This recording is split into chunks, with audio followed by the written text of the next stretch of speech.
नमस्कार प्रिय विद्यार्थियों, आज हम जो कुछ कृषि संकाय की आज रसायन विज्ञान के बारे में हम बात करेंगे। देखो, सबसे पहले तो हम ये स्पष्ट तरीके से आपको ये एक अवगत करवा देता हूँ कि Dayanand senior secondary school Jawala Merana में कृषि संकाय का फर्स्ट बैच जो भी विद्यार्थी इच्छुक हैं वह तुरंत और जल्दी से एडमिशन लें। और यहाँ पे कृषि संकाय की अब यथावत क्लासें शुरू होने जा रही हैं। कृषि संकाय के अंदर आपके जो 3 सब्जेक्ट हैं, कृषि जीव विज्ञान और एक कृषि विज्ञान, ये 3 सब्जेक्ट हैं। आज से हम इस YouTube चैनल पर, Dayanand online classes YouTube channel पर कृषि रसायन यानी कृषि संकाय का जो सब्जेक्ट है कृषि रसायन,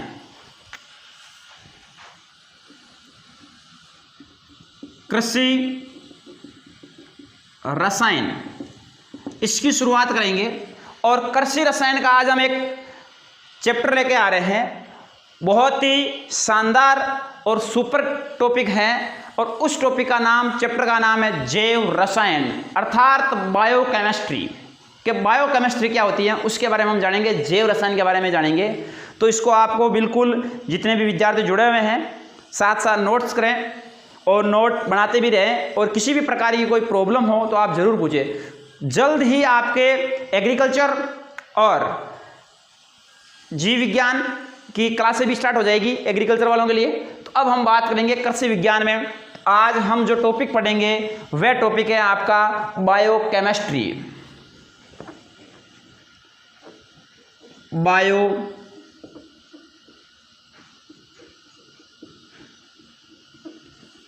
केमिस्ट्री, आज हम बात करेंगे बायोकेमिस्ट्री की। अब बायोकेमिस्ट्री में क्या है उसके बारे में हम देखिए। सबसे पहले हम बायोकेमिस्ट्री को बोलते हैं, बायो का मतलब है यहाँ पे जैव।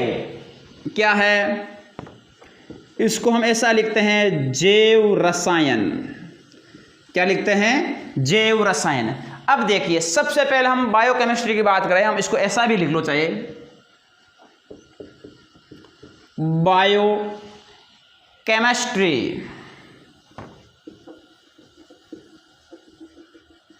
ठीक है। अब है जैव रसायन यानी बायोकेमिस्ट्री की हम बात करते हैं। सबसे पहले बायोकेमिस्ट्री में जो आपका जैव और ये क्या हो गया, रसायन।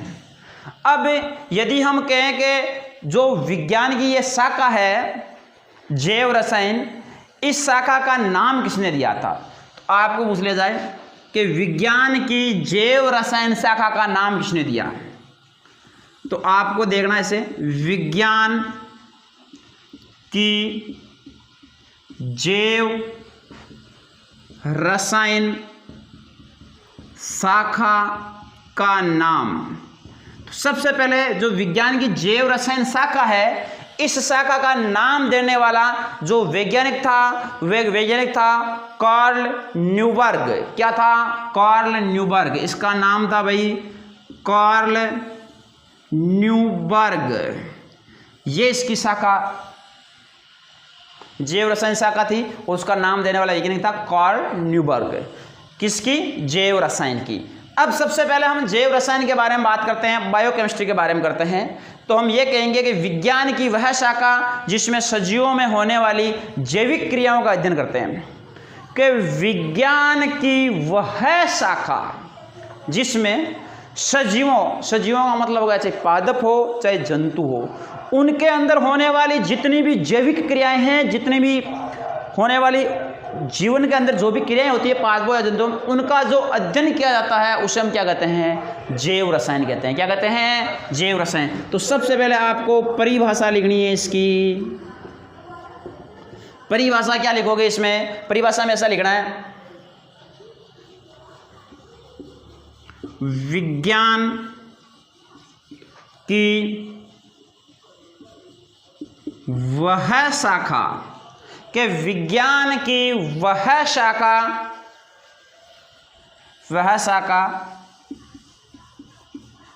जिसमें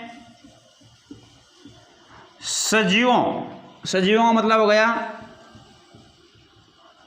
जंतुओं या पादपों। विज्ञान की वह शाखा जिसमें सजीवों में होने वाली जैविक क्रियाओं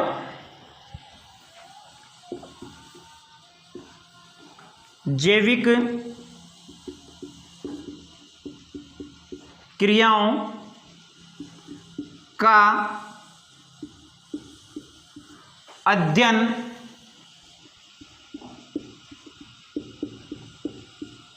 किया जाता है, कि विज्ञान की वह शाखा जिसमें सजीवों में होने वाली जैविक क्रियाओं का अध्ययन किया जाता है उसे जैव रसायन कहते हैं। ओके, तो जितने भी सजीवों होने वाले जैविक है उनका अध्ययन करना ही क्या कहलाता है? जैव रसायन। और इस जैव रसायन शाखा का नाम किसने दिया था? कार्ल न्यूबर्ग ने दिया था। किसने दिया था? कार्ल न्यूबर्ग ने दिया था। अब सबसे पहले मैं इसमें बात करते हैं कि सजीवों में होने वाली जो जैविक क्रियाएं थी उसके बारे में यदि इसके पॉइंटों की कुछ बात करेंगे, भाई किस प्रकार से हमें इन पॉइंटों को देखना है, तो हम ये कहेंगे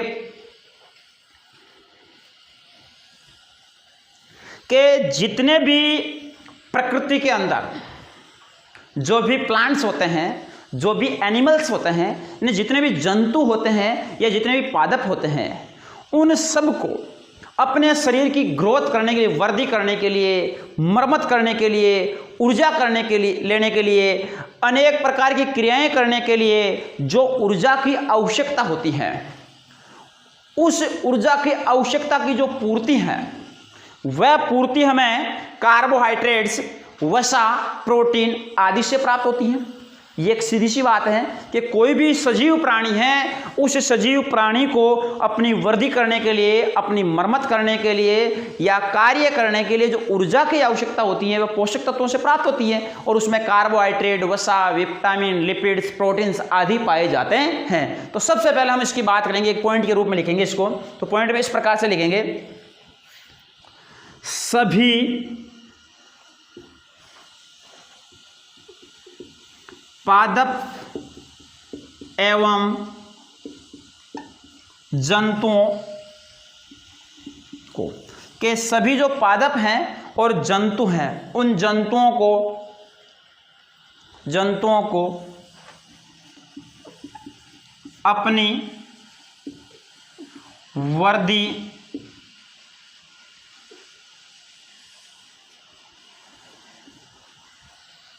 मरम्मत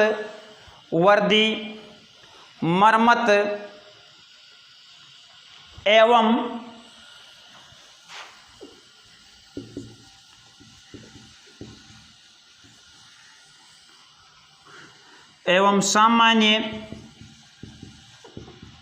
क्रियाओं के, चाहे उनकी वृद्धि हो रही है, चाहे उनकी मरम्मत हो रही है, चाहे उनकी सामान्य क्रियाएं हो रही है, उन सामान्य क्रियाओं के लिए ऊर्जा की आवश्यकता होती है। सामान्य क्रियाओं के लिए ऊर्जा की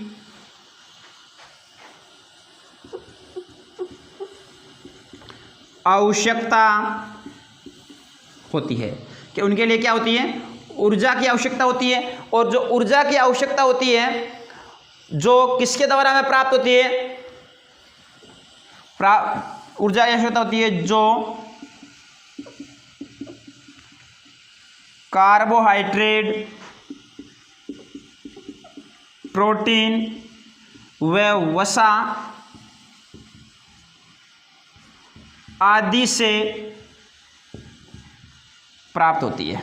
ठीक है, ये लाइन आपको थोड़ी सी ध्यान रखनी है कि भाई जो भी सजीव अपनी क्रिया चलाने के लिए इसकी यूज बात करता है। तो अब इनमें सबसे पहले हम बात करते हैं कार्बोहाइड्रेट्स की। इस टॉपिक को हम लेते हैं, यहाँ तक किसी प्रकार की आपको दिक्कत नहीं होनी चाहिए। ये जो लॉकडाउन की प्रक्रिया थी लंबे समय तक चल रही है, तो इसमें सबसे जो प्रभावित हुआ है वह शिक्षक क्षेत्र प्रभावित हुआ है। तो आपके जितने भी पड़ोसी मित्र हैं, विद्यार्थी हैं या आपके जो भी मिलने वाले हैं उनको ये क्लास ज़रूर बताएं, जिससे आप सभी विद्यार्थियों को फ़ायदा मिल सके और आप अपना समय का सदुपयोग कर सकें। तो ये आपको विशेष तौर से थोड़ा ध्यान रखना है और इसको ज़्यादा से ज़्यादा लाइक, शेयर व कमेंट जरूर कर दें। कार्बोहाइड्रेट की बात करेंगे अब हम, कार्बोहाइड्रेट्स।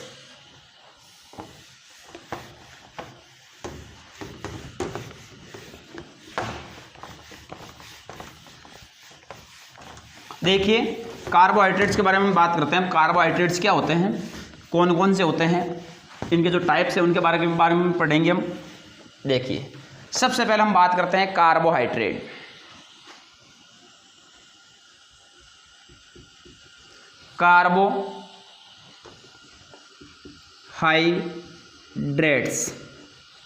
हाइड्रेट्स, ठीक है, ये होता है कार्बोहाइड्रेट्स। सबसे पहले यदि हम इसकी बात करें तो ये कार्बोहाइड्रेट्स है, ये किस भाषा का से लिया गया है, ये लैटिन शब्द है। कैसे शब्द हैं, लैटिन शब्द है। तो इसमें लिख सकते हो यह है लैटिन शब्द है। कैसे शब्द है, लैटिन, हम कह सकते हैं लैटिन भाषा का शब्द है। अब जो कार्बोहाइड्रेट्स है, इस कार्बोहाइड्रेट्स में दो शब्द बने हैं, एक तो कार्बन है और एक क्या है, हाइड्रेट्स। यानी इसमें जो दो शब्द हैं इसका कार्बो और हाइड्रेट्स के रूप में अपघटन होता है। कार्बो का मतलब होता है कार्बन और हाइड्रेट्स का मतलब होता है जिनका पानी के साथ जल के साथ में संयोग होता है, उसे क्या कहते हैं, हाइड्रेट्स। इसका हम अपघटन करें तो अपघटन इस प्रकार से होता है। सबसे पहले इसके दो पार्ट्स पाए जाते हैं, ये मिलकर बनता है कार्बो प्लस हाइड्रेट्स। अब कार्बो का जो मतलब होता है वह होता है कार्बन के अवयव, कार्बन के अवयव, जितने भी कार्बन के अवयव ये किसमें आ जाते हैं, कार्बो में आ जाते हैं। और हाइड्रेट्स का मतलब होता है जल के संयोग से। किसके संयोग से, जल के संयोग से। तो कार्बन के अवयव हैं और उसके साथ में किसका संयोग है, जल का संयोग है, तो क्या मिल जाता है, कार्बोहाइड्रेट्स मिल जाता है। अब इस सामान्य इसकी बात करते हैं कार्बोहाइड्रेट्स की। तो कार्बोहाइड्रेट्स का सामान्य सूत्र, इस कार्बोहाइड्रेट्स का जो सामान्य सूत्र होता है वह होता है CxH2O का होल वाई। क्या होता है, CxH2O का होल वाई। ये होता है कार्बोहाइड्रेट का सामान्य सूत्र।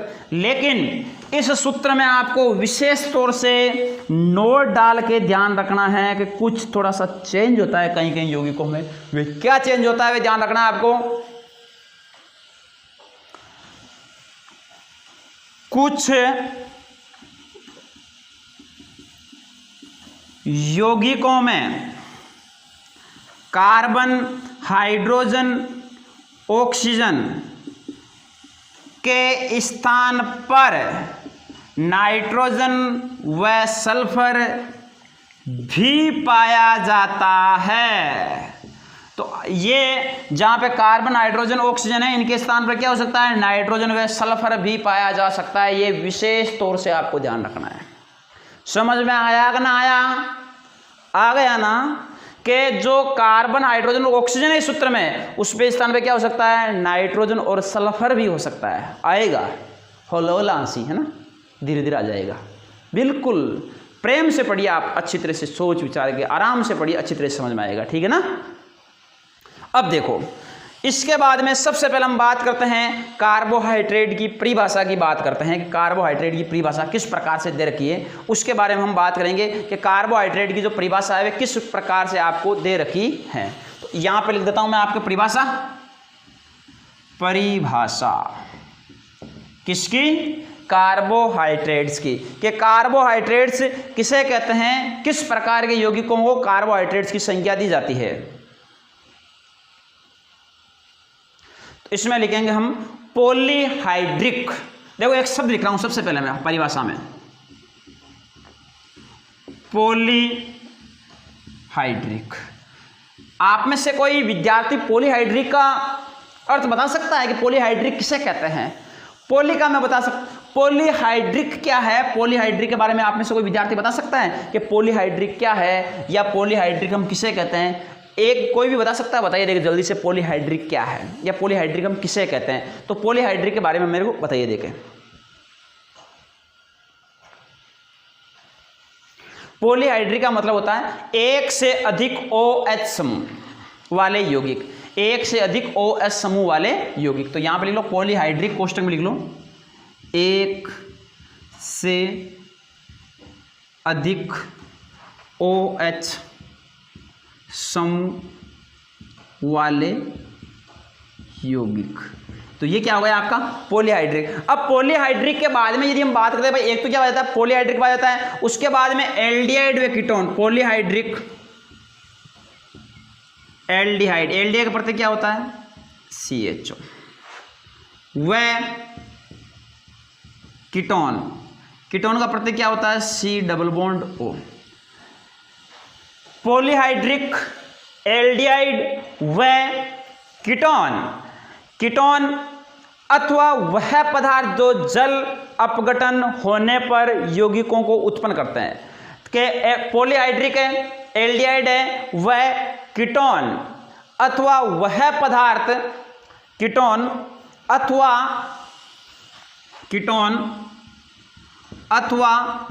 वह पदार्थ जो अपघटित होने पर क्या हो जाते हैं, अपघटित हो जाते हैं। और यदि वे अपघटित हो जाते हैं तो अपघटित होने पर इन यौगिकों को उत्पन्न करते हैं। अपघटित होने पर इन यौगिकों को उत्पन्न करते हैं, उन्हें हम क्या कहते हैं कार्बोहाइड्रेट्स कहते हैं। इन यौगिकों को उत्पन्न करते हैं जिन्हें कार्बोहाइड्रेट कहते हैं, जिन्हें क्या कहते हैं कार्बो, जिनमें पॉलीहाइड्रिक है, एल्डिहाइड है, कीटोन है, इसके अलावा जो जल अपघटित होने वाले यौगिक उत्पन्न होते हैं उन्हें हम क्या कहते हैं कार्बोहाइड्रेट्स कहते हैं। अब इन कार्बोहाइड्रेट्स के बाद में कि ये थी कार्बोहाइड्रेट्स की परिभाषा, कार्बोहाइड्रेट्स क्या है या किस प्रकार से आप इसको परिभाषित कर रहे थे, यहाँ तक एक बार विशेष तौर से आप देख लिए। अब इसके बाद में हम पढ़ते हैं कार्बोहाइड्रेट का वर्गीकरण। तो यहाँ तक विशेष तौर से ध्यान दीजिए बेटा। अब आगे चलते हैं हम,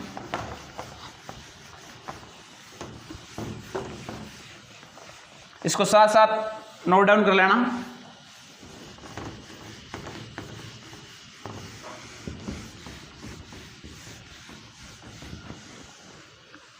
अब हम बात करते हैं कार्बोहाइड्रेट के प्रकार। देखिए ध्यान से, कार्बोहाइड्रेट के प्रकारों की बात करते हैं हम। कार्बोहाइड्रेट्स के जो प्रकार हैं, हाइड्रेट्स के प्रकार कितने टाइप के होते हैं 3 टाइप के। First monosaccharide, मोनोसेकेरोइड,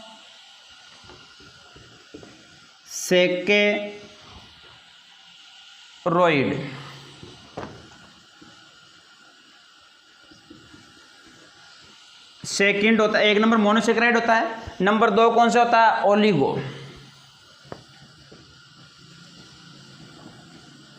ओलिगोसेकेरॉइड्स। और नंबर 3 कौन सा होता है पॉलीसेकेरॉइड्स। मोनोसेकेराइड, ओलिगोसेकेराइड और पॉलीसेकेराइड, ये 3 प्रकार के हैं। तीनों प्रकार के सेकेराइड्स हैं, इनके बारे में हमें अध्ययन करना है। सबसे पहले हम बात करते हैं नंबर 1 मोनोसेकेराइड।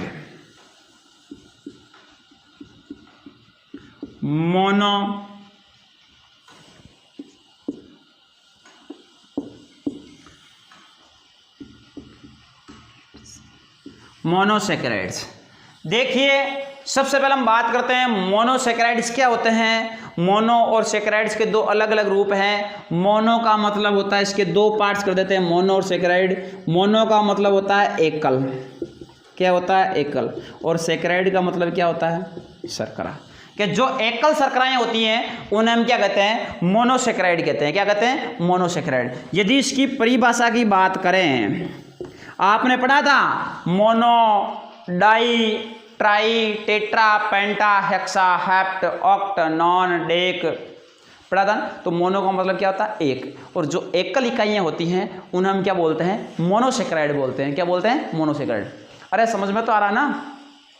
हाँ, तो आराम से समझिए, बिल्कुल अच्छी तरह से, धैर्य बना के, प्रेम से, बिल्कुल इजी वे में समझिए आप। साथ साथ नोट्स भी बनाइए। जहाँ पे भी प्रॉब्लम आए उसको वहाँ पे क्वेश्चन किस में लिखना है आपको? कमेंट बॉक्स में लिखना है। कमेंट बॉक्स में आप जरूर क्वेश्चन करें, ठीक है बेटा? तो बिल्कुल आप यहाँ से ध्यान दीजिए। तो परिभाषा की हम बात करते हैं भाई। परिभाषा क्या होती है? कि वह सरलतम शर्करा जिसमें जल अपघटन द्वारा और सरल रूप परिवर्तित नहीं हो किया जा सकता, कि वह सरलतम शर्करा जिसमें जल अपघटन से और सरल रूप, कि आपके पास में वह सरलतम शर्करा है जिसमें जल अपघटन से और सरल रूप में परिवर्तित नहीं होता है, और सरल रूप परिवर्तित नहीं होता है, परिवर्तित नहीं होता है, उससे हम क्या कहते हैं? मोनोसेकेराइड कहते हैं। उससे मोनोसेकेरोइड्स कहते हैं। ओके, कि आप मोनो का मतलब है एक ही इकाई है, और इस एक इकाई को और आप जल के साथ में क्रिया करोगे तो एक से आधे से होने से रही, तो सबसे सरल इकाई है, और सरल इकाई को आप और अधिक भागों में अपघटित करोगे तो अपघटित नहीं होगी। उस श्रृंखला को हम क्या कहेंगे? मोनोसेकेराइड कहेंगे। क्या कहेंगे? मोनोसेकेराइड। इसका यदि हम सामान्य सूत्र की बात करते हैं कि सामान्य सूत्र क्या होता है मोनोसेकेराइड का, तो सामान्य सूत्र होता है इसका CnH2O। क्या होता है? CnH2O। CnH2O और कोष्टक में क्या लगा देता? आप N लगा देना। CH2O। CH2O इसका सामान्य सूत्र है, यहाँ पे क्या लिख देना? आप N लिख देना। C हाइड्रोजन दूना ऑक्सीजन, ये होता है इसका सामान्य सूत्र किसका? मोनोसेकेराइड का। और इसमें आप विशेष तौर से नोट कर डाल के या थोड़ा सा ध्यान रख लेना कि जो मोनोसेकेराइड होते हैं इनके नाम के अंत में, जो इसका नाम होता है उसके अंत में हम लिखते हैं ओज। क्या लिखते हैं? ओज। क्या लिखते हैं? मोनोसेकेराइडों के नाम के अंत में ओज लगाया जाता है, जो आप कह सकते हो OSE। ये क्या होता है? एक अनुलग्न होता है। क्या होता है? अनुलग्न। आपने प्रफिक्स और सुफिक्स देखा है ना, पूर्व लगन और अनुलग्न। तो अनुलग्न के रूप में जो आपने पढ़ा था एन, इन, आइन पढ़े थे, उसी प्रकार से जितने भी मोनोसेकेराइड होते हैं उनके नाम के अंत में क्या लगता है? ओज लगता है। क्या लगता है? ओज। ओके, एक चीज़ आप यहाँ से, चलो इसके हम एग्जाम्पल देख के बता देता हूँ भाई। इस प्रकार से आपको इनको देखना है सबसे पहले ना। तो आपको एक क्वेश्चन पूछा है कि सबसे सरलतम मोनोसेकेराइड कौन से होते हैं। चलो इस क्वेश्चन को हम बाद में करेंगे, पहले इनके बारे में देख लेते हैं कि मोनोसेकेराइड के एग्जाम्पल देखते हैं कौन कौन से मोनोसेकेराइड है ना। देखिए,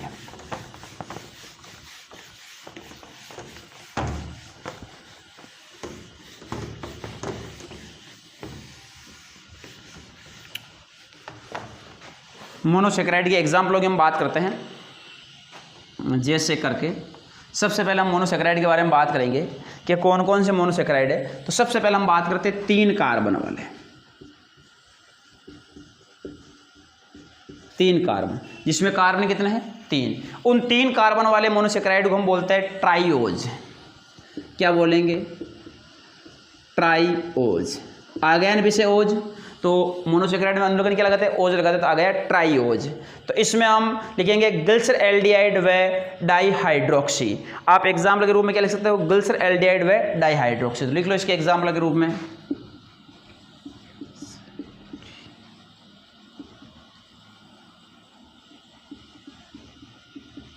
ग्लिसर एल्डिहाइड वह आप लिख सकते हो एक एग्जाम्पल, डाई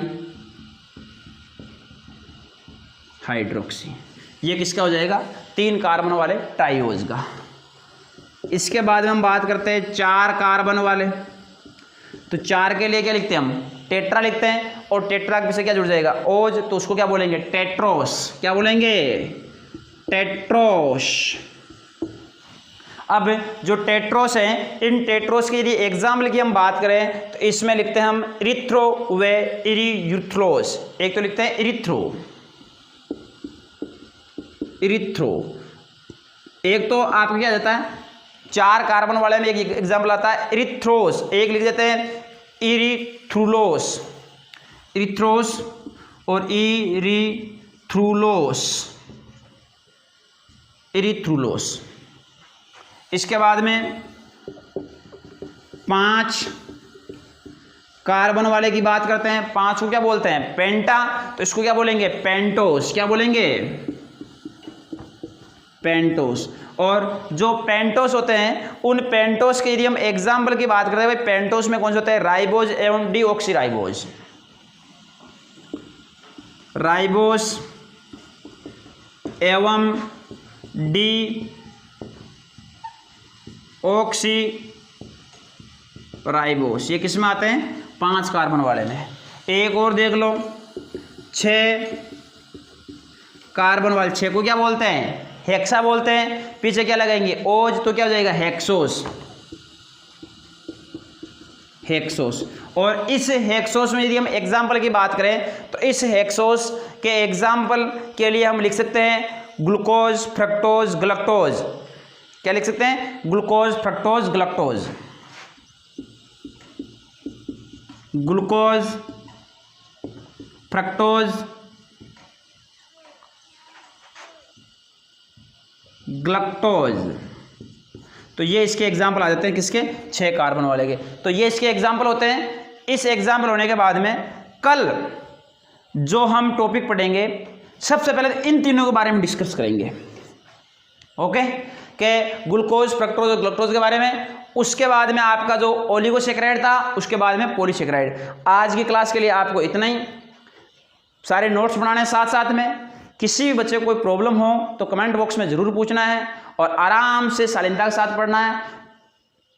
जो कृषि रसायन है बिल्कुल ईजी सब्जेक्ट है, और ये मेरा 100% आपसे दावा है कि जो चीज़ पढ़ाई जा रही है उसको आप साथ साथ नोट डाउन करके तैयार कर लोगे तो सभी विद्यार्थी जो भी साथ साथ तैयार कर लेंगे, किसी प्रकार की दिक्कत नहीं होगी। तो उन सब के कृषि रसायन में सुन लो, विशेष तौर से 95+ नंबर आएंगे बोर्ड एग्जाम, ये मेरा दावा है 100%। तो आज की क्लास के लिए इतना ही। नेक्स्ट क्लास में हम नए देखेंगे।